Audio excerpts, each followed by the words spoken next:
Today we are revisiting a timeless cocktail, Beton cocktail. This Czech phenomenon has been uniting generations. Our bartender, Jarda, will show you how to make it, and we will even give it a little twist.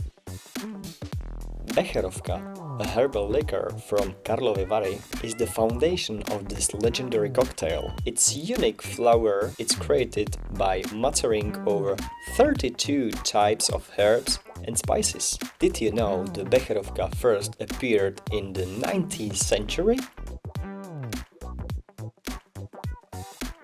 Now, the moment of truth. Do you stick with the classic, or do we take it up a notch?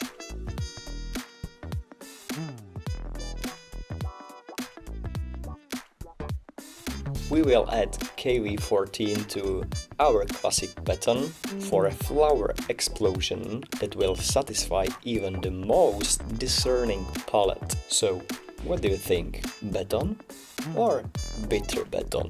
So, try making it at home and let us know what you're thinking. And of course, don't forget to subscribe.